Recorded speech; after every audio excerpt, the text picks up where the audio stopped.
The rain fell in sheets, washing away the remnants of the day's dust from the streets of Coloma, California. Cassidy Whitaker stood frozen on her porch, her knuckles white against the wooden doorframe as lightning illuminated the figure of Xavier Fleming standing in her yard, rain streaming down his face, his worn leather hat clutched tightly in his hand. His eyes, those same deep blue eyes that had once looked at her with such devotion, now held nothing but regret. 3 years had passed since he'd ridden out of town, leaving behind only whispered promises and a broken heart. "Cassidy," he said, his voice barely audible above the downpour. "I know I've got no right to be here." She didn't move, didn't speak. The year was 1853, and Coloma had grown considerably since the gold rush began 5 years prior. Once a quiet settlement, it now bustled with miners, merchants, and dreamers all chasing fortunes in the nearby American River. Cassidy had built her own fortune, not in gold, but in a thriving dress shop that served the growing number of respectable women in town. "You're right," she finally replied, wrapping her shawl tighter around her shoulders. "You don't." Xavier took a tentative step forward, water sloshing around his worn boots. At 32, his face had weathered into something harder, more lined than she remembered. The boyish charm that had once softened his features was gone, replaced by a seriousness that spoke of difficult years.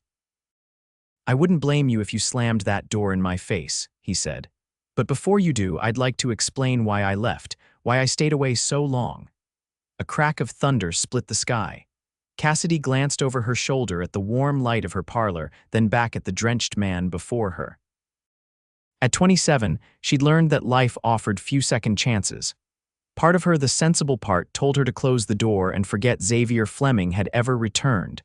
But another part, a part she thought long dead, stirred within her chest. 5 minutes, she said, stepping aside. "Then you're gone." Relief washed over Xavier's face as he climbed the steps, careful to keep a respectful distance. He stopped at the threshold, water pooling at his feet.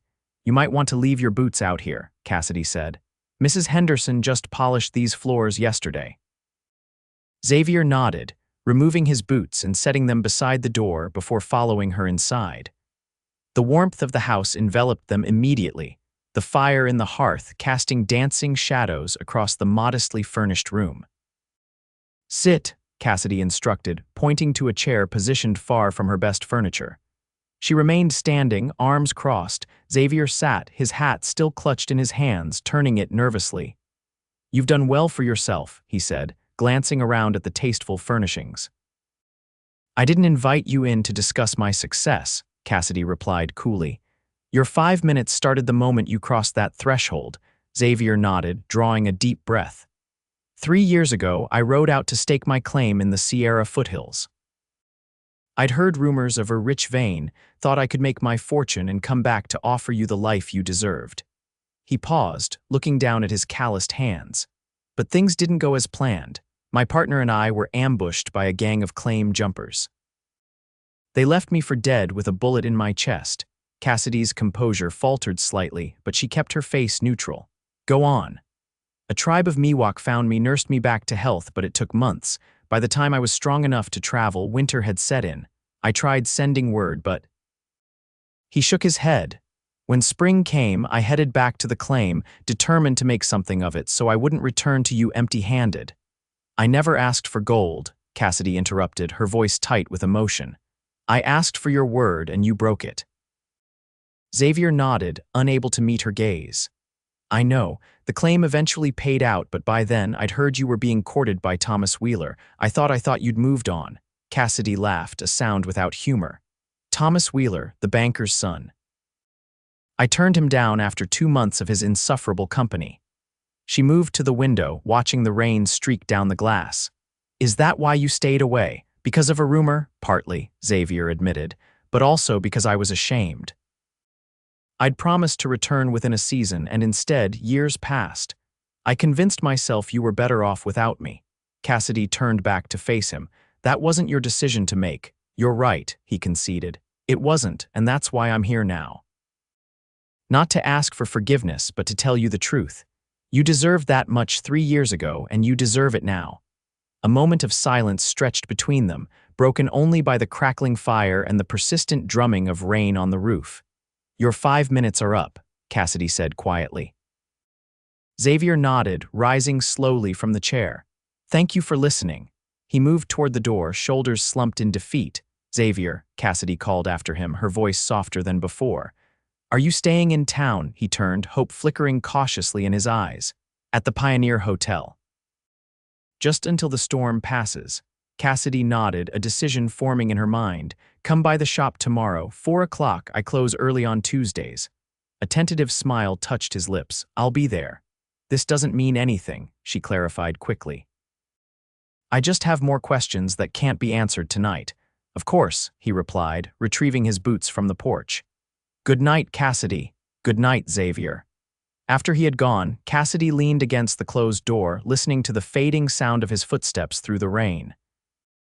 She'd spent 3 years building walls around her heart, and in 5 minutes, Xavier Fleming had found cracks in the foundation.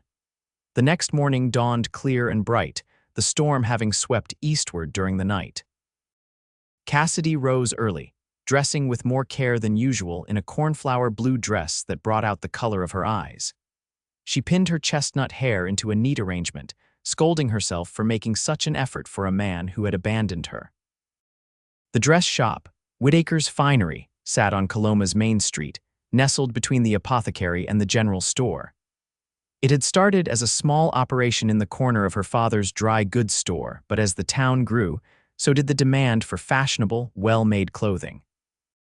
Now, the bell above the door jingled constantly with customers seeking everything from practical day dresses to elaborate evening wear. "Morning, Miss Whitaker," called Sarah Jensen, Cassidy's assistant, a bright-eyed girl of 19 who had a gift for embroidery. "You're looking especially lovely today." "Thank you, Sarah," Cassidy replied, hanging her shawl on the peg behind the counter.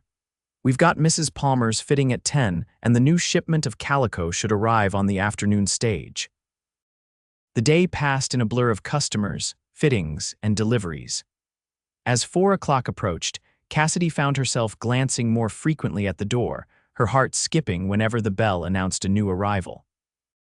By 3:45, she'd sent Sarah home and was reorganizing an already neat display of ribbons when the bell finally rang. Xavier stepped inside, hat in hand, dressed in clean clothes, dark trousers, a white shirt, and a vest that had seen better days but was clearly his best. He'd shaved, and his damp hair was neatly combed.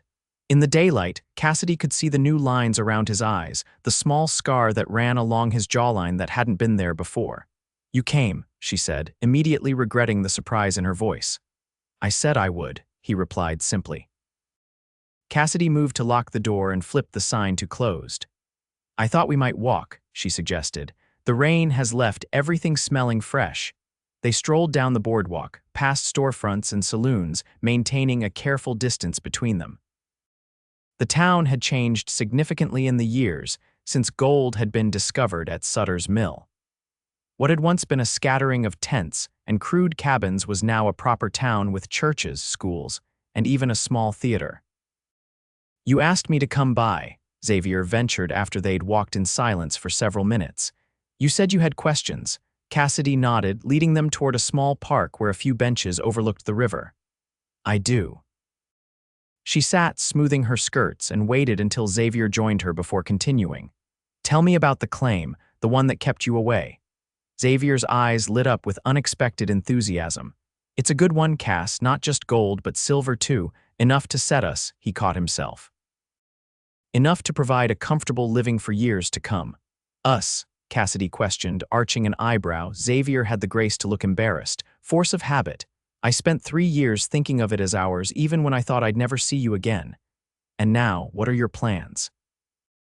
He gazed out at the river, considering his answer. "I've hired men to work the claim, good men who know what they're doing. I came back to Coloma to." He hesitated. "To see if there was anything left to salvage between us, but also to establish more permanent roots, maybe open a business." Cassidy studied him, searching for any sign of deception. "What kind of business?" "A livery stable," Xavier replied. "This town's growing, and so is the need for good horses. It's work I know and enjoy." They talked as the sun began its descent, casting long shadows across the park. Xavier shared stories of his time in the mountains, the Miwok who saved him, the harsh winters, and finally, the discovery that made it all worthwhile. Cassidy spoke of her shop, her friendship with Sarah, and the changes in Coloma over the years. As twilight deepened, they walked back toward Cassidy's home, the conversation flowing more easily now. "I've been thinking about what you said," Cassidy admitted as they approached her porch. "About why you stayed away. I understand your reasons, even if I don't agree with them." Xavier stopped, turning to face her. "I made a terrible mistake, Cassidy, one I've regretted every day since. I should have come back as soon as I was able, fortune or no fortune." "Yes," she agreed, "you should have. If I could do it all again, but you can't," Cassidy interrupted gently. "Neither of us can go back and change what happened. We can only decide what happens next." Hope flickered across Xavier's face. "And what would you like to happen next?" Cassidy considered her answer carefully. "I'd like time, Xavier. Time to get to know the man you've become. Time to see if what we once had can be rebuilt." "I'd like that too," he said softly. "However long it takes. Tomorrow," Cassidy decided. "Join me for supper tomorrow evening, 7 o'clock. Xavier nodded, a genuine smile spreading across his face. 7 o'clock. As she watched him walk away, Cassidy felt a curious mixture of trepidation and hope. 3 years ago, she'd been certain Xavier Fleming was the love of her life. Now she wasn't sure of anything, except that her heart, so carefully guarded for so long, was beginning to remember what it felt like to beat for someone else. The following evening, Cassidy prepared a simple but hearty meal: roast chicken, potatoes, and fresh bread from the bakery down the street. She debated wearing something special, but ultimately chose a dress she felt comfortable in, a warm rust color that complemented her fair complexion. At precisely 7 o'clock, a knock sounded at her door. Xavier stood on the porch, holding a small bouquet of wildflowers and a bottle of wine. "I picked these this morning," he said, offering the flowers. "And the wine comes highly recommended by Mr. Henderson at the Mercantile." Cassidy accepted both with a smile. "Come in, supper's almost ready." The evening passed pleasantly, their conversation ranging from the practical matters of running businesses to memories of their shared past. Xavier spoke of his plans for the livery stable, how he'd already begun negotiations for a piece of land at the edge of town. "I've been thinking," Cassidy said as they lingered over dessert, "about what you said regarding Thomas Wheeler." Xavier looked up, attentive. "There were others after him," she continued. "Men who courted me, some quite seriously, but none of them." She hesitated, searching for the right words. "None of them made me feel the way you did." "And how did I make you feel?" Xavier asked softly. Cassidy met his gaze. "Like I was standing on the edge of something magnificent and terrifying all at once." The honesty of her answer seemed to catch them both by surprise. Xavier reached across the table, his hand stopping just short of hers. "I never stopped loving you, Cassidy, not for a single day." She withdrew her hand gently. "Love isn't the issue, Xavier, it never was. It's trust that was broken." He nodded, accepting the truth of her words. "Then trust is what I'll rebuild, one day at a time." True to his word, Xavier set about proving himself reliable. He secured the land for his stable, hired carpenters from Sacramento to begin construction, and established himself as a man of his word among the townspeople of Coloma. Each evening, he would walk Cassidy home from her shop, sharing the day's progress and listening intently to her own stories. Weeks passed, and summer settled over the Sierra foothills with its characteristic heat. Cassidy found herself looking forward to their daily walks, to the careful way Xavier was reintroducing himself into her life without presumption or haste. One particularly warm evening in early July, they decided to take a longer route home, following the river where the air was cooler. "I received a letter from my foreman at the mine today," Xavier mentioned as they walked. "Production is steady, he's a good man, honest, knows more about mining than I ever will." "Will you need to return soon?" Cassidy asked, trying to keep her voice neutral. Xavier shook his head. "No. I've made arrangements to stay in Coloma indefinitely. The stable's almost finished, and I've got horses coming in next week." Relief flooded through Cassidy, though she tried not to show it. That's good news for the town. Mr. Peterson's livery has been overcharging for years. Xavier laughed. Always the diplomat, Cass. They reached a bend in the river where a large oak provided shade over a grassy bank. By unspoken agreement, they stopped to rest, watching the water flow past. Do you remember the first time we came here? Xavier asked, his voice soft with nostalgia. Cassidy nodded. 4th of July picnic, 49. You just arrived in town. You were wearing a yellow dress, he recalled. I'd never seen anyone so beautiful. I told my friend that day that I was going to marry you someday. You never told me that, Cassidy said, surprised. Xavier smiled. Some things a man keeps to himself until the time is right. He paused, looking out at the river. I meant it, though, still do. The implication hung in the air between them. Cassidy studied his profile, noting the earnestness in his expression, the way the setting sun gilded his features with golden light. Xavier, she began carefully, I've enjoyed these past weeks, more than I thought possible. He turned to face her, hope evident in his eyes. As have I. But I need to know something, she continued. If things had been different, if you hadn't been wounded, if the claim had failed, would you have come back sooner? Xavier considered her question thoughtfully. Yes, he finally answered. I was a fool to let pride keep me away.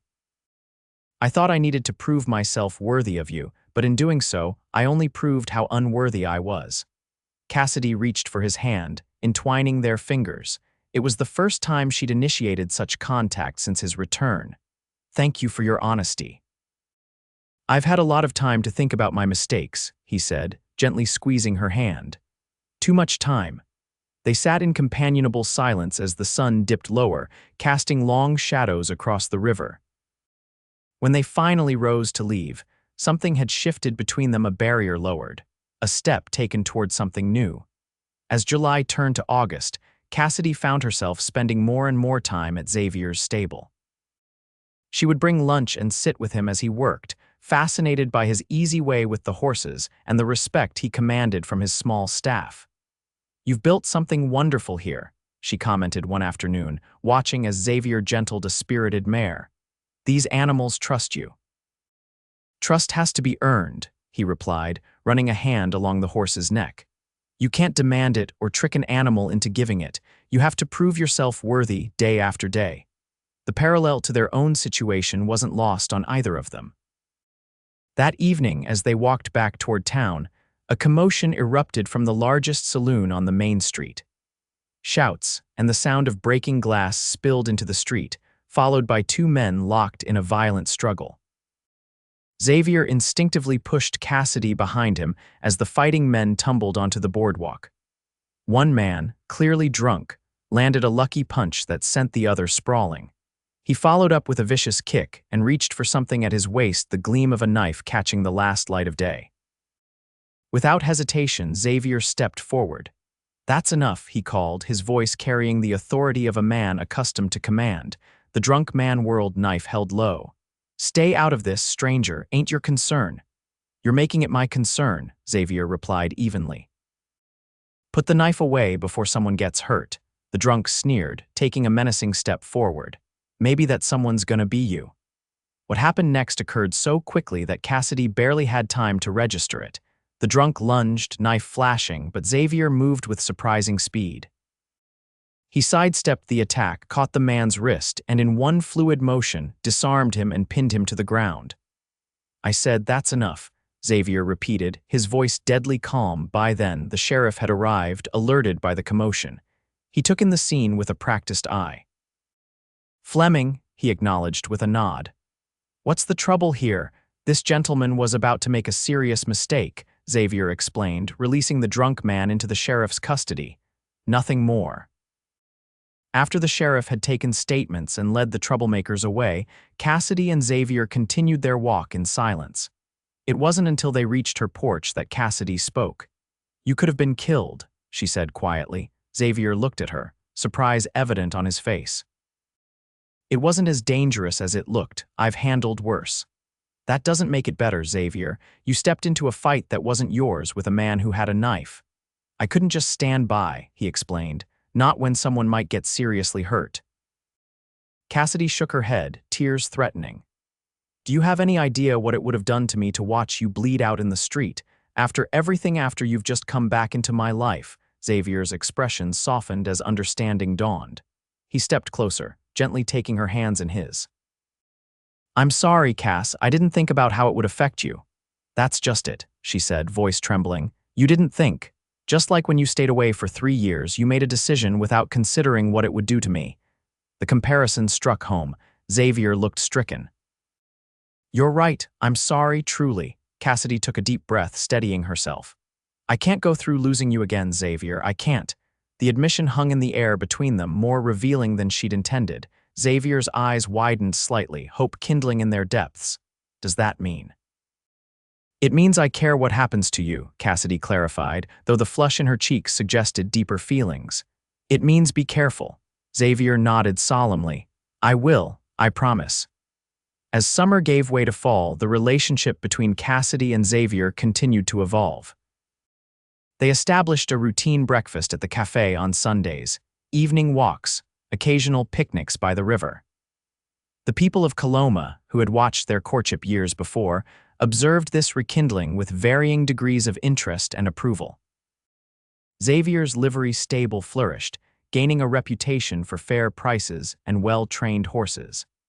Cassidy's dress shop expanded to include a small selection of ready-made garments, attracting customers from as far away as Placerville. On a crisp October evening, Xavier invited Cassidy to dinner at the newly opened restaurant in town, an establishment that prided itself on offering cuisine beyond the typical fare of the frontier. They were seated at a table near the window, with a view of the main street glowing warmly in the twilight. "You look beautiful tonight," Xavier said as they settled in. "That color suits you." Cassidy smiled, smoothing the deep green fabric of her dress. "Thank you. Sarah helped me finish it just yesterday." Their conversation flowed easily through the meal, comfortable in the way that only comes from shared history and genuine affection. As dessert was served apple pie with fresh cream, Xavier grew noticeably more pensive. "Is something wrong?" Cassidy asked. "You've gone quiet." Xavier shook his head, reaching into his pocket. "Nothing's wrong, quite the opposite, in fact." He placed a small velvet box on the table between them. "I've been carrying this around for weeks, waiting for the right moment." Cassidy's heart began to race as she stared at the box. "Xavier, before you say anything," he interjected gently, "this isn't a proposal, not yet, it's a promise." He opened the box to reveal a delicate gold ring set with a small but perfect diamond. "This was my mother's. She gave it to me before she passed, told me to give it to the woman I wanted to build a life with." Cassidy's eyes filled with tears as Xavier continued. "I'm not asking you to marry me tonight, Cassidy. I'm asking if you might consider it someday, when you're ready. When I've earned back your trust completely." She looked from the ring to Xavier's face, seeing the vulnerability and hope there. In that moment, she realized how far they'd come since that rainy night when he'd stood on her doorstep, hat in hand and regret in his eyes. "Yes," she whispered, her voice thick with emotion. "Someday, when we're both ready." Xavier's face broke into a radiant smile. He took the ring from its box and slipped it onto her right hand, a promise, not yet an engagement. "I'll wait as long as it takes." As winter descended on Coloma, bringing with it shorter days and long, cold nights, Cassidy found herself spending more evenings in Xavier's company. They would sit before the fire in her parlor, reading, talking, or simply enjoying each other's presence. Sometimes Sarah would join them, or other friends from town, but more often than not, they were alone on Christmas Eve. A light snow fell, unusual for Coloma's relatively mild climate. Xavier arrived at Cassidy's home bearing gifts: a small pine tree, a bottle of imported brandy, and a carved wooden music box. "Merry Christmas," he said as Cassidy welcomed him in from the cold. "I thought we might start some traditions of our own." They set up the tree in the corner of the parlor, decorating it with candles, ribbons, and small ornaments Xavier had commissioned from the carpenter who'd built his stable. As night fell, they sat before the fire, glasses of brandy warming their hands. "I have something for you too," Cassidy said, retrieving a package wrapped in brown paper and tied with red ribbon. "It isn't much, but..." Xavier unwrapped the gift carefully, revealing a finely knitted scarf in deep blue wool. "Did you make this?" Cassidy nodded. "I'm better with fabric than yarn, but Sarah gave me lessons. It took 3 attempts to get it right."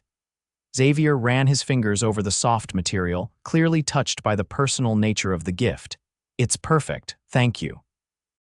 As the clock on the mantel chimed midnight, marking the arrival of Christmas Day, Xavier set aside his empty glass and turned to Cassidy with a serious expression. "There's something I've been meaning to tell you," he said. "Something important." Cassidy felt a flutter of anxiety. "What is it?"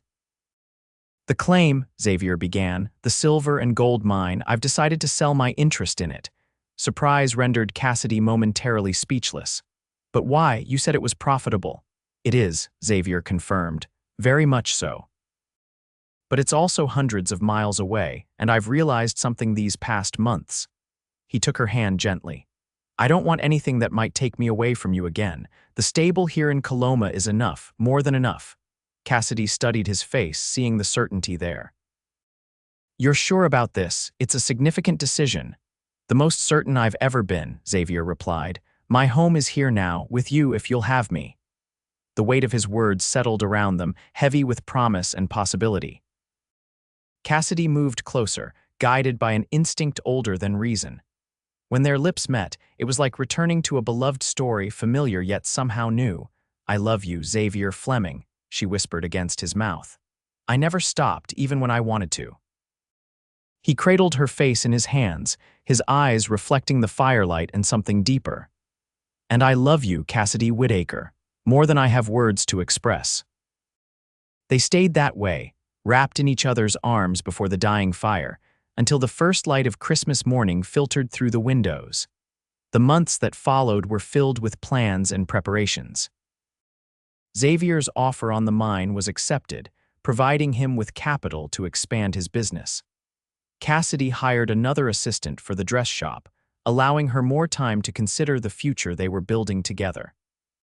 By the time spring arrived, bringing with it a riot of wildflowers and new growth, they had set a date, June 15th, exactly 1 year after Xavier had returned to Coloma. The wedding was to be a simple affair, held in the small church on the hill overlooking the town. As the date approached, excitement built not just between the couple, but throughout Coloma. Theirs was a story many had followed from the beginning: the young cowboy who'd ridden away in search of fortune, the steadfast woman who'd built a life without him, and the unexpected second chance that had brought them back together. On the morning of June 14th, the day before the wedding, disaster struck. A fire broke out in the livery stable, sparked by a carelessly discarded cigar. Xavier and his men worked frantically to free the horses, leading them to safety as the flames engulfed the wooden structure. Cassidy, alerted by the commotion, arrived just in time to see Xavier dash back into the burning building. "The foal," someone explained in response to her panicked question. "There's a newborn foal trapped inside." Minutes stretched like hours as Cassidy waited, surrounded by townspeople and frightened horses. Just as the roof began to cave in, Xavier emerged, soot-covered and coughing, a tiny trembling foal clutched to his chest. The town's volunteer fire brigade managed to contain the blaze before it spread to neighboring buildings, but the stable was a total loss. As dawn broke, Xavier sat on an overturned barrel, staring at the smoldering ruins of his business, the foal now safely reunited with its mother in a makeshift pen. Cassidy sat beside him, her arm around his shoulders. "Everything you worked for," she said softly. "I'm so sorry, Xavier." He turned to look at her, exhaustion etched into every line of his face. "Not everything," he corrected. "The horses are safe, no one was hurt, and you're still here." "Of course I'm still here," Cassidy replied, squeezing his shoulder. "Where else would I be?" Xavier managed a tired smile. "Some might consider a destroyed business on the eve of a wedding to be a bad omen. Then some would be fools," Cassidy stated firmly. "This isn't the end of anything, Xavier. It's a setback, nothing more." As word spread through town about the fire, something remarkable began to happen. People arrived, first a trickle, then a steady stream bringing offers of help, donations of lumber, tools, and labor. By midday, plans for rebuilding were already underway, with the town carpenter volunteering to oversee construction. "We can postpone the wedding," Xavier suggested as they surveyed the growing number of volunteers. "Focus on rebuilding first." Cassidy shook her head emphatically. "Absolutely not. We've waited long enough, Xavier Fleming. I'm not waiting a day longer than necessary to become your wife." The determination in her voice brought a genuine smile to Xavier's tired face. "Have I told you lately how much I love you?" "Yes," she replied, pressing a kiss to his sooty cheek, "but I never tire of hearing it." The wedding took place as planned the following day. Cassidy wore a gown of ivory silk, trimmed with lace she'd been saving for years. Xavier, despite the events of the previous day, stood tall and proud at the altar, freshly shaven and dressed in a new suit.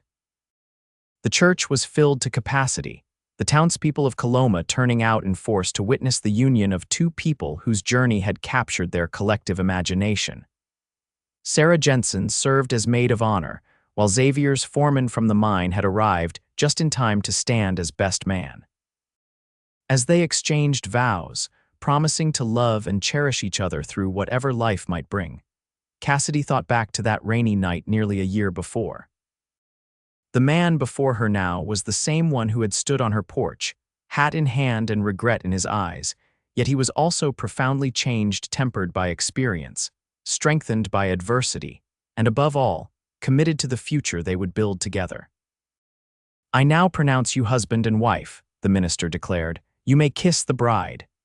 Xavier's kiss was gentle but firm, a promise sealed before witnesses. As they turned to face the congregation, now as Mr. and Mrs. Fleming, the church erupted in applause and cheers. The reception was held in the town square, transformed for the occasion with flowers, ribbons, and tables laden with food contributed by nearly every household in Coloma.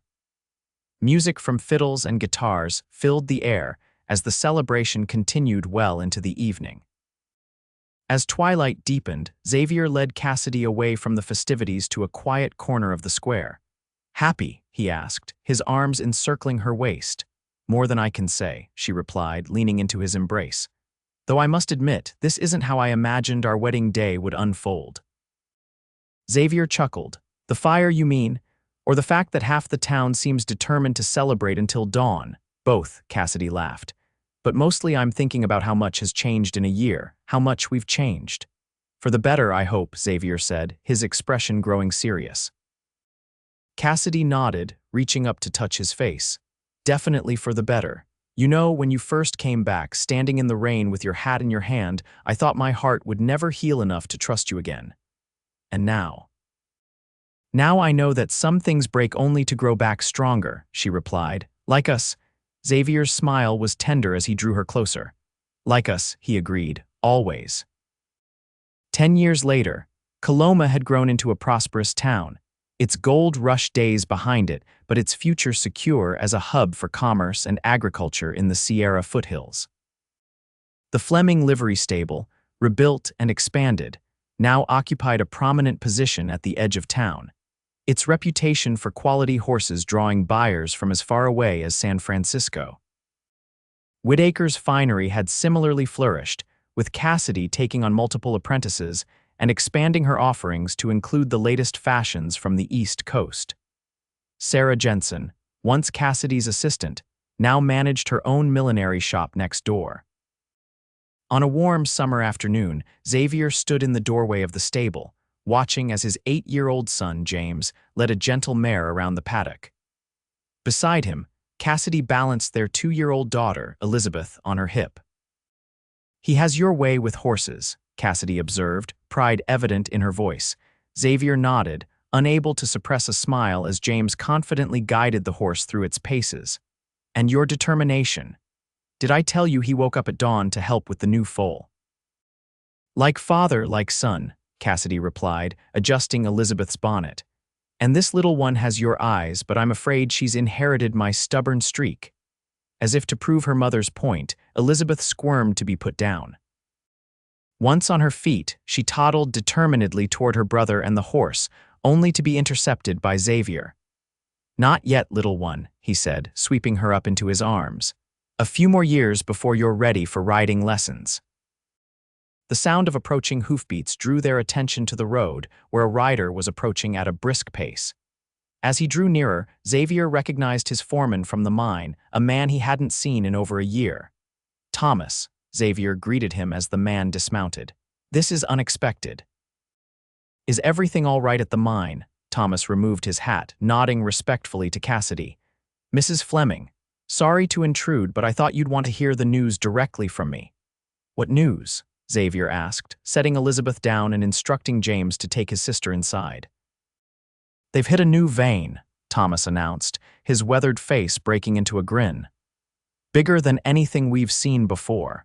The assay came back yesterday. It's the richest ore in the entire county." Xavier and Cassidy exchanged glances, both remembering the sacrifice he'd made years ago when he'd sold his controlling interest in the mine, keeping only a small percentage for future security. "That's wonderful news, Thomas," Xavier said, extending his hand. "For you and the others." "I couldn't be happier." The foreman shook his head, his smile widening.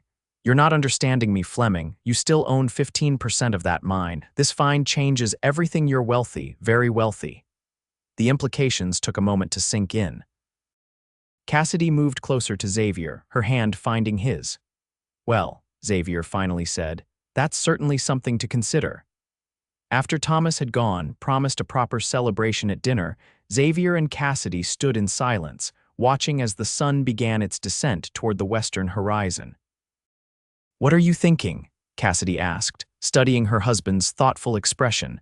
Xavier turned to her, his eyes reflecting the golden light of late afternoon. "I'm thinking about that rainy night, all those years ago, when I stood on your porch convinced I'd lost everything that mattered." Cassidy smiled, remembering. "You looked so pitiful standing there with your hat in your hands, rain dripping from your nose. Pitiful enough that you let me in," Xavier pointed out. "Best decision I ever made," Cassidy replied, leaning into his side. Xavier wrapped an arm around her shoulders, drawing her close. "Do you ever wonder what would have happened if you'd closed the door that night? If you'd turned me away?" Cassidy shook her head. "No, some things are meant to be, Xavier. Some people are meant to find their way back to each other, no matter what stands in their way." From inside the house, they could hear the children's laughter, the sound of life they'd built together. The new wealth from the mine would bring changes, opportunities for their family, but the foundation would remain the same: trust rebuilt, promises kept, and a love that had weathered separation and reunited stronger than before. "Come on," Xavier said, pressing a kiss to Cassidy's temple. "Let's go tell the children they're about to have more cousins than they can count. Your sister's been hinting that she'd move west if there was a reason. And now we can give her several million reasons," Cassidy laughed, taking his hand. Together they walked toward their home, the setting sun casting long shadows before them, illuminating the path ahead with golden promise.